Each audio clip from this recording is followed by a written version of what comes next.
අයිබෝවන් අපේ රස YouTube channel එකත් එක්ක රැඳිලා ඉන්න ඔයාලට සුබ දවසක් කියලා පිළිගන්න ගමන්ම මම ලෑස්ති වෙන්නේ අද මෙන්න මේ සලාද කොළ ඔයාලා නිතරම දැකලා තියෙන නමුත් අපි මෙහි වටිනාකම නොදන්නා නිසා ආහාරයට එකතු කරගන්නේ නැති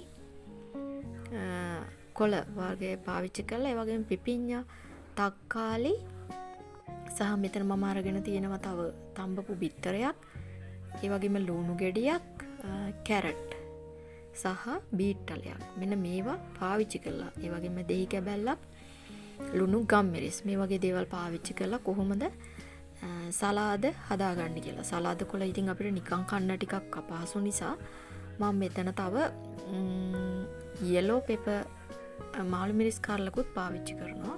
ඉතින් මේ දේවල් එක්ක අපි මේ විදිහට සලාදේ හදාගත්තොත් ඔයාලට ආරාධිත අමුත්තෙකුට පිළිගන්නත් පුළුවන්. ඒ වගේම නිවසේ පහසුවෙන් හදාගෙන කෑමට ගන්නත් පුළුවන්. පොඩි ළමයි ආසාවෙන් කයි. ඉතින් අපි බලමුකෝ දැන් මේක කොහොමද පිළියෙල කරගන්නේ කියලා. ඉස්සෙල්ලම මම මෙතන සලාද කොළ කල්ැතුව හොදලා කූඩේකට දාලා වතුර ඔක්කොම බේරෙන්න තියලා තමයි අරගෙන තියෙන්නේ. මේක වතුරත් එක්ක හැදුවොත් එහෙම වැඩි තියාගන්න බෑ.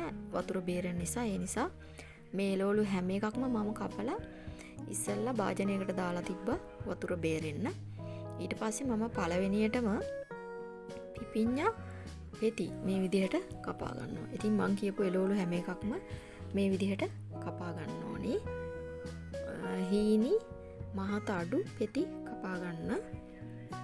ඉතින් සලාද කොළ ගත්තම විශේෂයෙන් අපේ රෝග රැසකට ගුණදායක වෙනවා. හැබැයි මේ ගුණේ රැක ගන්න නම් මේක අමුවෙන් තමයි අපි ආහාරයට ගන්න ඕනේ. ඉතින් අමුවෙන් ආහාරයට ගන්නකොට ඒක වැඩි රස නැති නිසා කන්න මැලිකමක් දක්වන හින්දා තමයි මම අද මේ ක්‍රමය ඔයාලට කියලා දෙන්න යන්නේ. ඉතින් සලාද කොළ ගත්තම විටමින් C, K වැනි සංඝටක අන්තර්ගත නිසා ස්නායු ආබාධ වලින් පෙළෙන අයට ගොඩාක් ගුණදායකයි.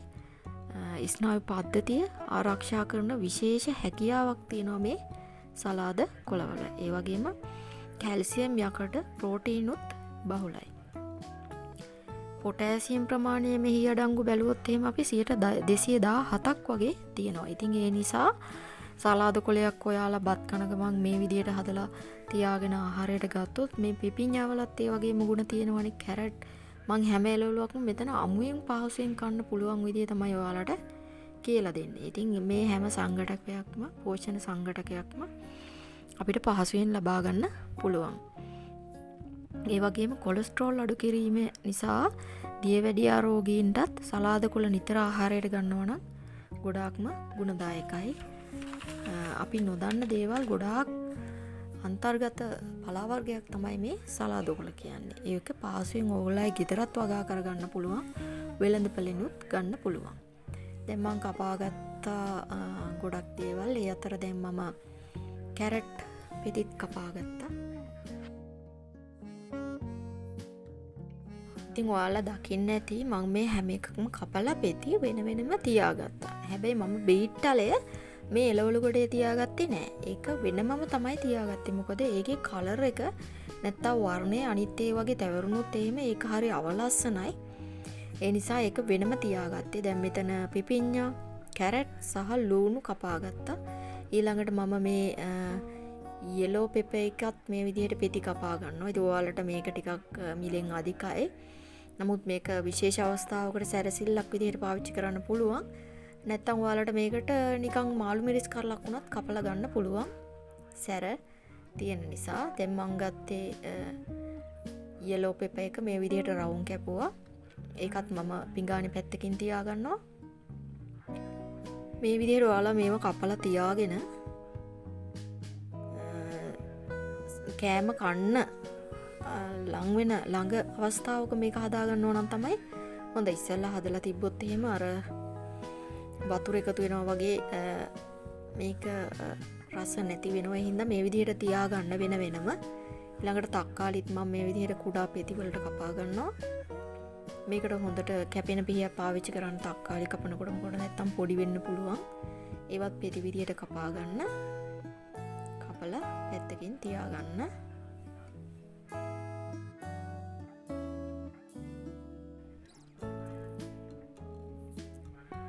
ඊට පස්සේ මම බිත්තරයක් තම්බ ගත්තනේ.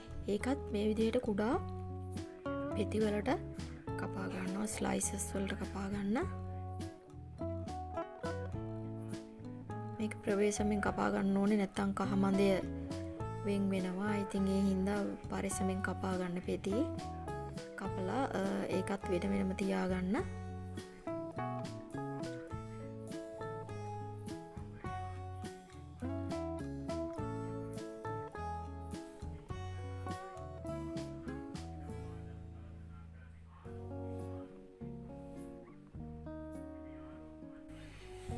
දැන් මම කපාගත්ත බිත්තර පෙති ටික වෙනමම පොඩි පීරිසියක තමයි මම තියාගන්නේ. ඊළඟට බීට් ටිකත් කපලා ඒ ටිකත් වෙනමම තියාගන්නවා.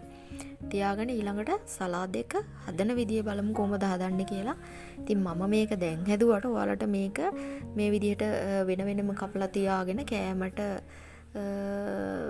මේසේ ලෑස්ති කරන වෙලාවට මේක හදාගන්න. මෙහෙම කපලා තියාගත්තාම ලේසි පෙති ටික. අපි දැන් බලමු කොහොමද සලාද පිළියෙල කරගන්නේ කියලා.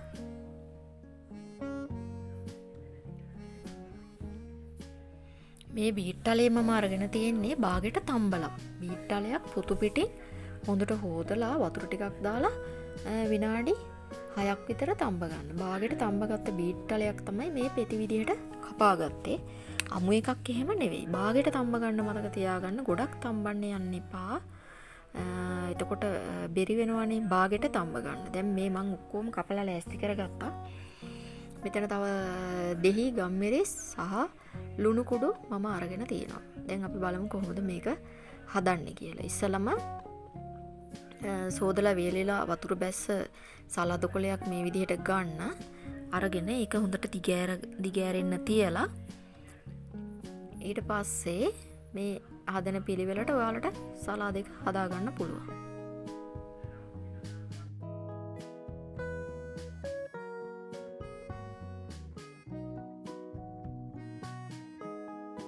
ඉස්සෙල්ලම මම ලුණු පෙත්තක් තියන්නේ.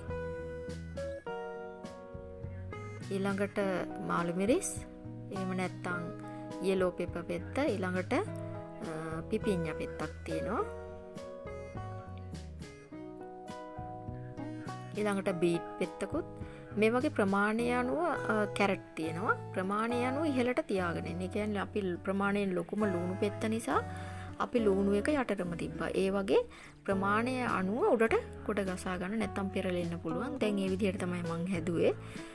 ලොකු එකේ ඉඳලා කුඩා එකට තමයි ඉහළට තියන් ආවේ. ඒක තියෙන රටාව වෙනසක් නැහැ. තක්කාලි පෙත්ත නමුත් උඩින්ම තියන්න.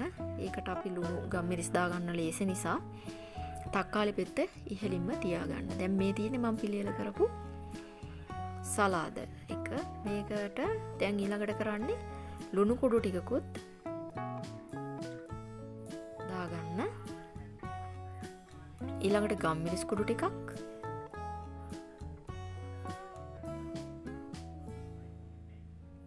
මේක අපිට තක්කාලි පෙත්ත තියෙද්දි දාන්න ලේසි. ඒක තමයි මම තක්කාලි පෙත්ත ඉහළින් තියාගත්තා. ඊළඟට දෙහි බින්දු 2 3ක් මේකට දාගන්න. බින්දු 2ක් වගේ දැම්ම නම් ඇති. හරි, දැන් මේක පිළියෙල කරගෙන ඉවරයි. මේක ඔයාලට පුළුවන් ට්‍රේ එකක හරි එහෙම නැත්නම් මේ වගේ පිඟානක හරි තියන්න. උත්සව අවස්ථාවකට පිළිගන්වන්න පුළුවන්. මේසේ ලස්සන වගේම රසයේ ගුණය පිරේ සලාද හදන විදිහ තමයි මම ඔයාලට කියලා දුන්නේ. ඉතින් මේ වගේ 4ක් 5ක් එකට හදා ගන්නත් පුළුවන් ඕගොල්ලන්ට. මේ වගේ ලස්සන රසගුණ පිරි වීඩියෝ ඔයාලට හැමදාමත් අරගෙන එන අපේ රස YouTube channel එක subscribe කරන්න. පහතින් තියෙන bell icon එක click කරලා like එකක් comment එකක් දාන්නත් අමතක කරන්න එපා. ඉතින් අපිත් එක්ක දිගටම රැඳී ඉන්න කියන ආරාධනය කරන ගමන් ඔයාලගෙන් සමුගන්නවා. ඔබට සුබ දවසක්. ආයුබෝවන්.